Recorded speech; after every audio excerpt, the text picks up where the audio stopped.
Alam mo yung crunchy siya dito, tapos may pagka-chewy siya sa loob, tapos samahan pa ng melting chocolate. The best. Tingnan nga natin kung masarap talaga or hype lang siya. Hello! So ngayon magbubukas tayo ng parcel. Ito siya. And then excited na ako nung dumating to. Talagang gusto ko na talaga siyang i-feel. Alam niyo lagi itong lumalabas sa FYP ko. Kilala niyo ba to? Yung Drip and Bites, yung cookies nila. Naku, tuwing nag-i-scroll na lang ako dito sa TikTok, laging siya lumalabas sa FYP ko. Kaya ito na, napabili na talaga ako. Dahil gigil na gigil akong tikman yung cookies nila. Iniiwasan ko lang talaga nung buntis ako dahil nga matamis siya. Pero ngayon, nanganak na tayo, nasa postpartum na tayo, eto na ang time para tikman natin ang cookies ng Drip and Bites. So, this is my first time talaga natikman to. Maganda yung packaging nila. Ayan, ganyan. Darating yan sa'yo ng nakaganyan. Tapos may fragile pa yan. And, wow, shala, nakabox.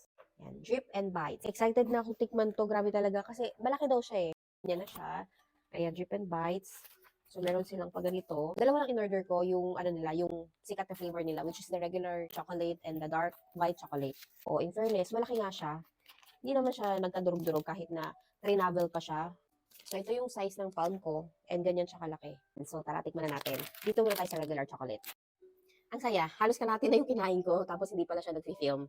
Sayang. So, this is the regular chocolate from Drip and Bites. Ito yung sikat na mga bentahan ng cookies dito sa TikTok. And talaga namang kapag dumaan to sa FYP mo, is mapapabili ka talaga. This is my first time to natikman to. Ulitin ko lang din yung sinabi ko kanina. When it comes sa, sa pinakatinapay ng cookies, itong part na to, chewy siya kapag kinain mo.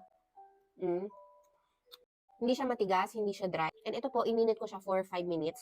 Pero tingnan nyo na ma'am, ganyan na nagme-melt yung chocolate nila.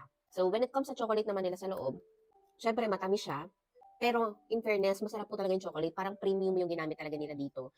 So, ako yung isang buong ganito, ganito kalaki, kaya ko po siya ubus. Tingnan nyo naman, 1/4 na lang halos yung natitira.